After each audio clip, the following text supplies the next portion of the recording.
everyone. Welcome back to the Cybersec Asia stage. We come to the final session today as the day one of Cybersec Asia Class Thailand International Cyber Week 2025, powered by NCS Thailand. We hope that everyone can gain your valuable insight from all cybersecurity experts.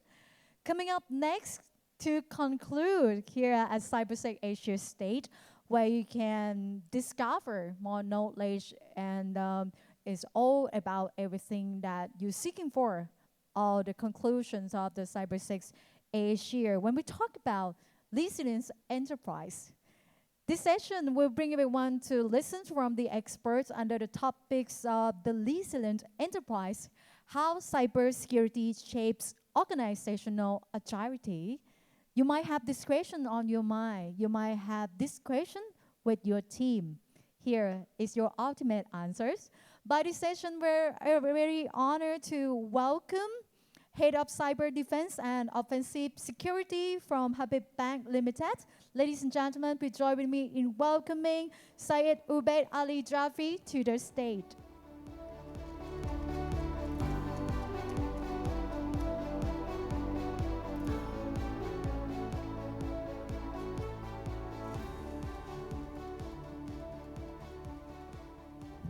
Good evening, ladies and gentlemen. My name is Syed Ubaid Ali Jafri, and I am heading offensive and defensive security at Habib Bank and its affiliate. The topic of today's presentation is building cyber resilience for organizational agility. Actually, whenever the resilience word come into my mind, I connect it with cyber. So there are things which we are thinking about is cyber attacks and their preventive measures. Importantly, it is very necessary to know if an attack happens in an organization, what will be the consequences and how prepared you are to combat against such situations. Ladies and gentlemen, in order to understand that what cyber resilience is actually, I have prepared some slides that will help you in examine and for an individual and for corporate perspective, you would be able to examine that where you are from the resilient perspective in terms of cybersecurity.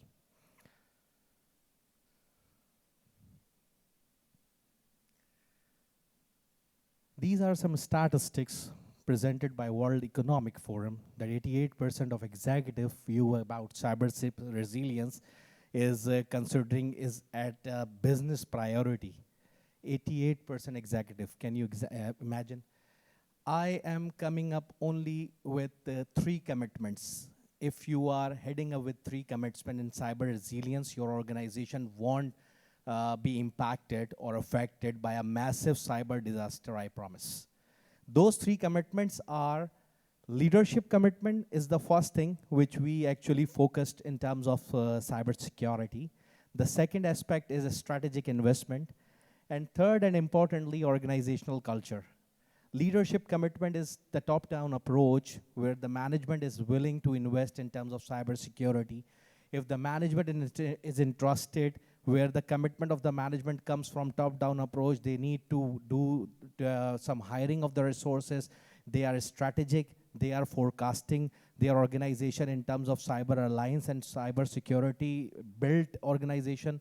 Similarly, from the investment perspective, they are forecasting their organization for a strategic decision. Their plan is to invest in cyber security. And the third and the most important commitment is regarding the organizational culture. If organization employees are not willing to adopt cyber resilience, then there is no mean to adopt cyber resilience for the organization. That is a waste of the time and the technology, clearly. After completing these commitment, what will we be getting? That's an interview question, by the way. The important part is the implication of business. Once we achieve these 3 elements, we would be able to reduce the downtime and the financial losses from cyber incident. Secondly, we can build a strong trust with the customer and stakeholders. Thirdly, and the last importantly, that even in the crisis situation, we would be able to continue our business operations very smoothly.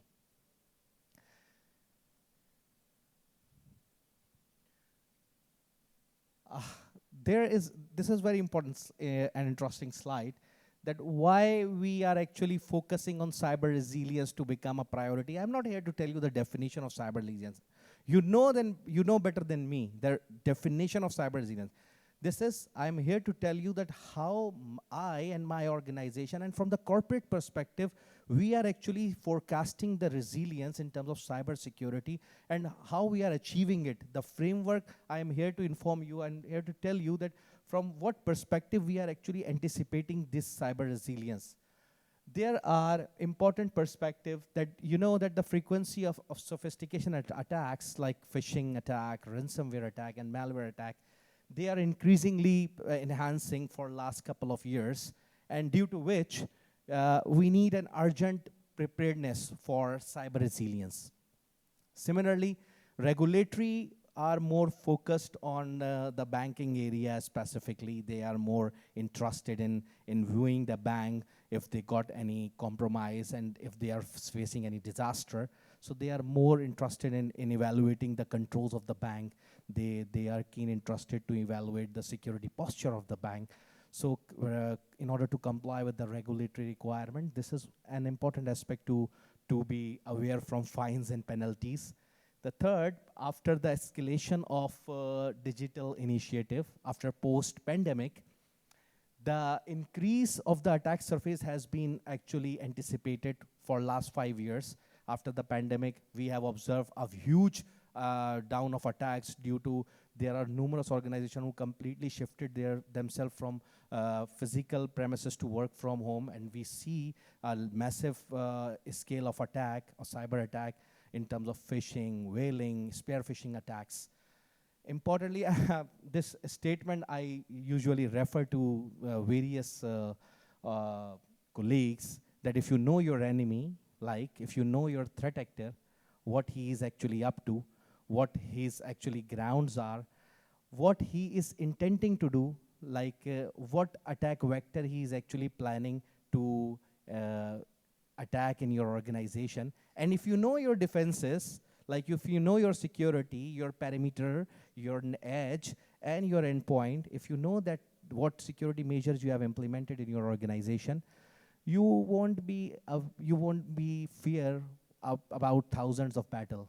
You know that the strength of the threat actor, he would come by doing the phishing attack, he would come by sending me an email, he would come by sending a message to the WhatsApp.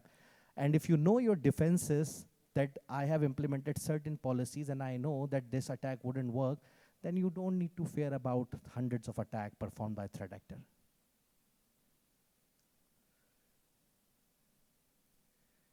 There is another statistics presented by IBM that the estimated cost of a data breach is 4.45 million.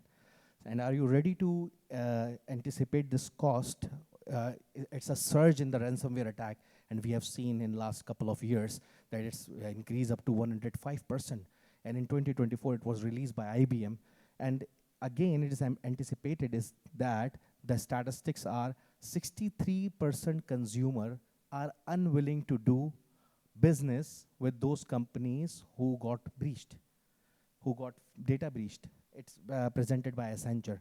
74% organization reported insider attacks or data breaches caused by employee negligence or maybe malicious intent.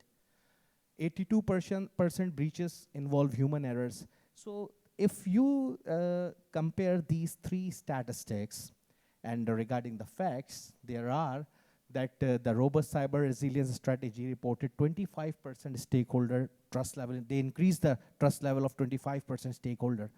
Forrester report that the resilience recovery time reduces to 60%. It's a very big number, I must say. It's presented by Forrester. Companies with a strong cybersecurity practice are 30% more likely to pursue digital transformation, because if you are not adapting digital transformation, you would not be in the race at all. Leveraging threat intelligence reduces the cost of 2.5 million on average. It's why we have just placed this statement, because TI has played a very vital role in the field of cyberspace, because if your external attacks exposure is available for public, and there are data exposure for your client, consumer, stakeholder, suppliers, then this is not good for those organization who is integrating with your organization, who wants to do business with you. There are organizations who intends to do business with you, but if they see your exposure on the dark web, they would not be willing to do business with you. So in order to cut down this threat TI exposure, we have set up a framework, a very agile framework for you, because I am not here to give you a presentation. I'm here to give you the rationale that how to do and what to do in cyber resilience. Like as an individual, what you will be achieving after this presentation, and how will you achieving after this presentation. This is the most important thing.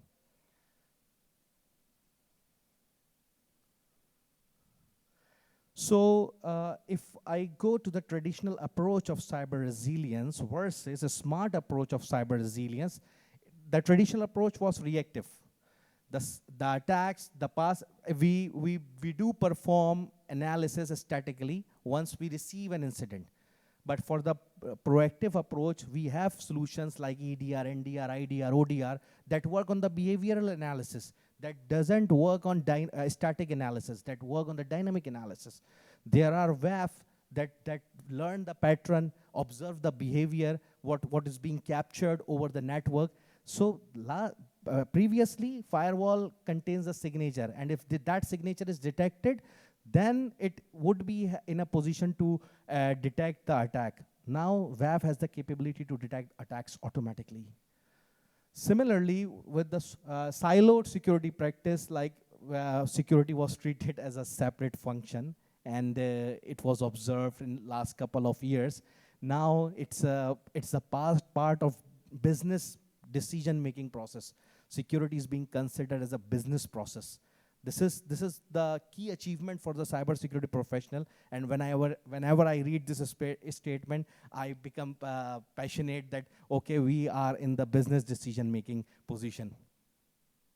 Focused on parameter defense, yes, the earlier approach was, it was heavily focused on perimeter defense only, not the internal exposure.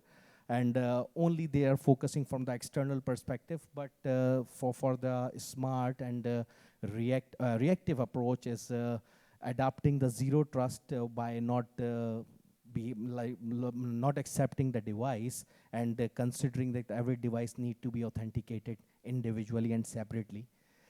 Previously, there were manual processes, and for the incident response plan, we had manual incident response plan that were rarely tested.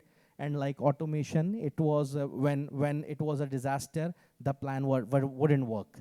But in this automation and orchestration, now the function and automated response, we now have the functionality to perform cyber drills, perform breach and attack simulations.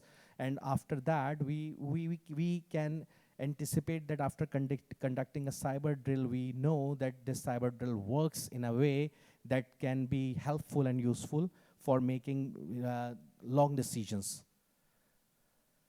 Compliance-driven strategies, only we need to perform the checklist that this is the compliance requirement. We need to purchase this tool in order to fulfill the compliance requirement. And we all know that from the BFSI perspective, earlier that approach was that in order to fulfill the regulatory requirement or compliance requirement, that was conducted as a formality. Now, it's a continuous improvement and adoption. Emphasis on ongoing assessment, testing, and updating the security practices. Also, the threats which organization, we have made the threat landscape that these are the threats which are forecasted for next couple of years or next couple of months, which are being anticipated in different banking sectors, and these threats are key monitor aspect for our organization. So now after adopting the smart cyber resilience approach, the results are actually disastrous and very, very, very much informative. Like if we adopt this cyber resilience approach apart from traditional approach, what we'd be getting that you would enhance the detection time up to 50%. Similarly, successful phishing attack would curtail down to 70%. And this analysis is those analysis which I personally myself has encountered in my organization. Similarly, improvement in risk identification and management up to 80%. The compliance requirement we would read up to 95%. Can you imagine?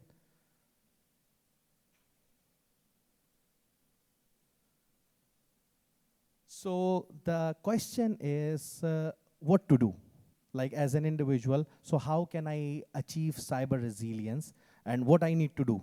So these are the 5 steps if an individual can perform in an organization. If an organization would definitely ask you as an individual perspective that, okay, we are giving you this task, what would be your approach?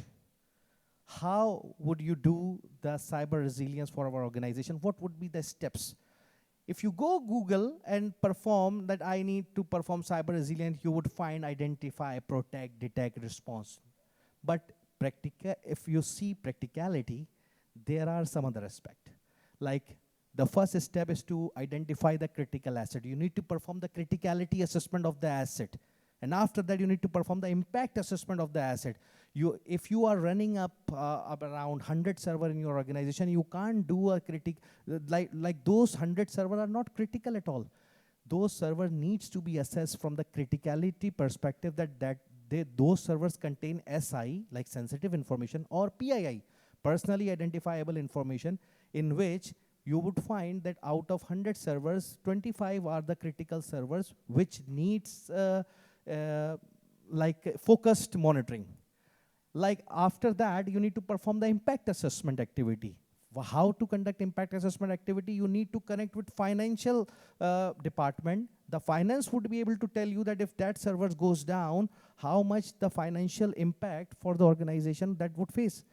So for conducting the impact assessment of those 25 server, you would get the financial value that after if that server goes 1 hour down, we would be getting that much of financial impact. And after that, you need to conduct the asset classification. That, okay, we have classified the asset. This asset contains the confidential, integrity, and availability constraint. And after calculating the CIA score, you would easily classify the asset. So after conducting these 3 assessments, you had achieved the step 1 in what to do situation. Another step is to conduct the risk management. Now I am taking those 25 server out of 100. Now I have identified my critical asset, performed the impact assessment on those critical asset. Now I'm moving one head forward that I need to perform the risk management. To conduct the risk management, we need to perform the vulnerability assessment. So we usually conduct the vulnerability assessment. This term usually comes in my mind that, okay, this asset requires vulnerability assessment. No, the asset requires vulnerability assessment for those that are critical in nature. So performing vulnerability assessment on critical asset is the priority than performing vulnerability assessment on the non-critical asset. Yes, it is important, but not on the as important as we are conducting the VA on the priority asset. Then we are making the information security risk assessment that requires not vulnerability assessment, whether the patch is updated on the system, whether the maybe antivirus, EDR, or any other solution is enabled on the system. Unnecessary services are closed on the system. So that comes in the risk assessment phase, that this system is vulnerable from these services or not. That doesn't come in the VA phase. Information security risk assessment is more likely to assess the processes that is executed in the system. Thirdly, incident response plan. While conducting those 2 activities, then we come in the third area to identify, is there any type of incident that had happened previously in those 25 assets, like ransomware, malware, any other incident that occurred on those 25 servers and underlying network or infrastructure. Like those 25 servers must be connected with the firewall, with a router, or with any network devices. So is there any attack encountered by these servers on the perimeter or internal level? So we need to identify or classify the incidents. Secondly, conducting tabletop exercises, and also conduct the simulated cyber drills. Simulated cyber drills meaning we will need to ensure that these servers, in case of disaster, would work in the crisis management situation. That in the management or for the employee engagement, they know what to do in case of any disaster. Like they wouldn't be seeing the faces of each other. Like when in case of disaster, we would be seeing each other faces, not for the reactive approach. So they need to be very proactive. Continuous monitoring is the fourth step. Like you need to detect anomalies that are coming from the outside the network for those 25 assets, and monitoring parameter, DMZ, and edge security, performing log analysis of critical events. The whole landscape of resilience, what we have observed so far, is relying on these stages, and these in these stages, specifically in these areas, what we have focused on and what we have examined so far, these areas are the key concerning areas where we need a closer eye on it. Finally, training and awareness is the key element where we develop the training and awareness program. We conducted simulated training and awareness sessions with the audience. We send the brochures over the internet. We send emails to the employees and customers regarding training and awareness. Also, we conduct the phishing simulations, run different campaigns, and which schedule on annually or biannually or quarterly basis. So what to do? This is the important area that you need to do this thing. Now, this is my last slide. I wouldn't take your time very much. And how to do is, this is the key thing. So how to do is, like what to do, I have told you the steps, that these are the steps. And how to do is, like we have divided these areas into three main categories. The first category is the network protection, second category is the endpoint protection, and third category is the user protection. From the network protection perspective, you need to conduct the risk assessment first, ingestion logs in SIEM, implementing UTM firewalls, making sure that encryption is in place or enabled, taking backups for network segments, and perform the vulnerability testing on the network level. On the endpoint level, like the user machine and the server level, what you need to ensure these 6 areas. There are numerous areas, but if you ensure these 6 areas, you can achieve the minimum assurance of resilience. And what are they?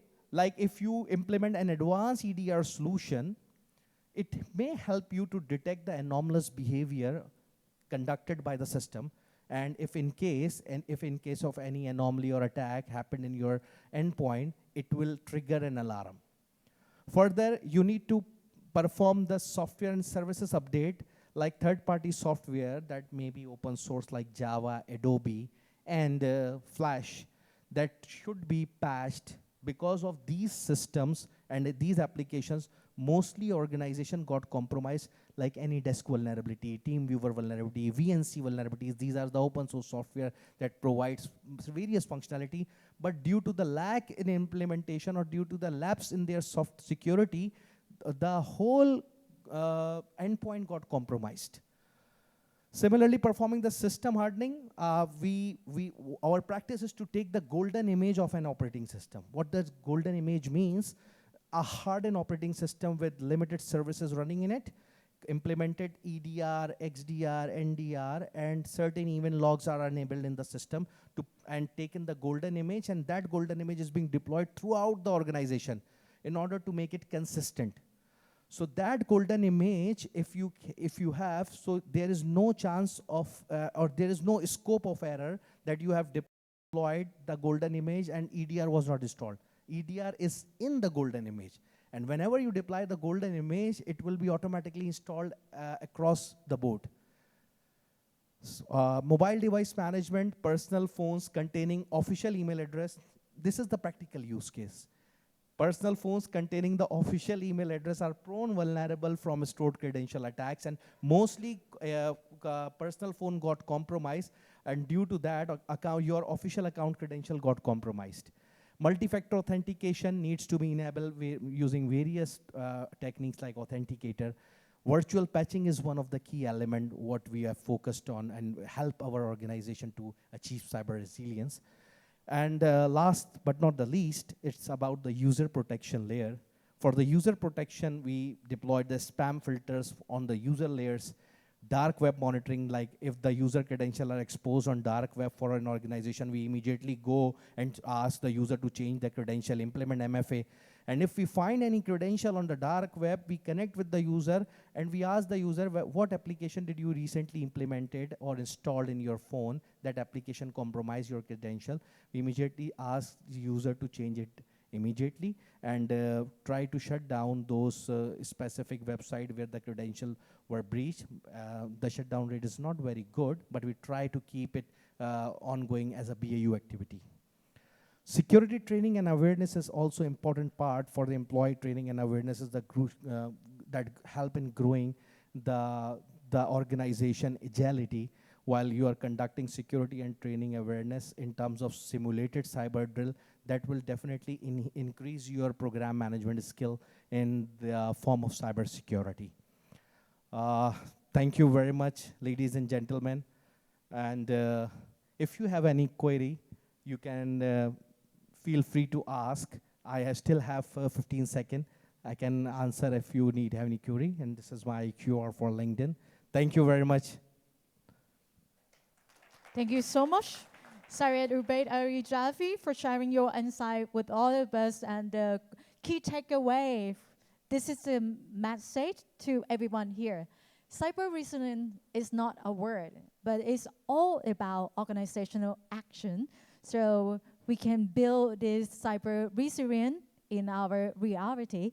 Thank you so much อย่างที่เมื่อสักครู่นี้นะคะคุณไซได้กล่าวไปนะคะว่า Cyber Resilience นั้นจะช่วยปกป้ององค์กรจากภัยคุกคามไม่ว่าจะเป็นในปัจจุบันรวมถึงในอนาคตนะคะสิ่งสำคัญเลยคือการบูรณาการทางด้านการรักษาความปลอดภัยเชิงรุกค่ะไม่ว่าจะเป็นการตรวจสอบแบบ real time นะคะการตอบสนองต่อเหตุการณ์ที่อาจจะเกิดขึ้นได้โดยอัตโนมัติรวมถึงการสร้างความยืดหยุ่นบนระบบคลาวด์เพื่อให้มั่นใจนะคะว่าความคล่องตัวในการเผชิญกับภัยคุกคามนั้นจะสามารถตอบโต้หรือว่าโต้กลับได้อย่างรวดเร็วทันท่วงทีนั่นเองเราได้เรียนรู้กันแล้วนะคะว่าเราจะสามารถปรับตัวอย่างต่อเนื่องที่จะช่วยให้องค์กรนั้นสามารถฟื้นตัวได้เร็วขึ้นและก็เสริมเกราะป้องกันทางด้านความมั่นคงปลอดภัยไซเบอร์ในอนาคตให้กับองค์กรได้อย่างไรค่ะ Thank you very much everyone for joining with us today at day one here at Cybersec Asia State once again. So we would like to ask for your kind cooperation in completing the conference surveys. All of you might have any suggestions and recommendations for us, so please feel free to let us know to help us improve our future editions of Cybersec Asia. Your feedback is highly appreciated. Once again, I would like to briefly outline on tomorrow's agenda that why is your opportunity to explore and engage with all the experts here. We will start at 10:30 a.m. with a lot of highlight session. The first part of discussion on the topics of cybersecurity service provider standards and certification. In the afternoon session, we have two highlight panel discussion. First one under the topics of quantum threats and readiness in the quantum era from industry leaders, followed by another panel discussion on building an ecosystem from digital and cybersecurity industry with every session by NCSA Thailand. So we'd like to invite everyone, so please join with us here as a Cybersec Asia State. Before I conclude today, once again, everyone, we would like to invite all of you, if you'd like to engage and stay connected with everyone who are in the cybersecurity industry together. We have a party tonight, official after-show party of Cybersec Asia 2025, hosted by Prunk and Partners and Vinshu Asia Pacific. Our extraordinary night after a day of insight at the Cybersec Asia.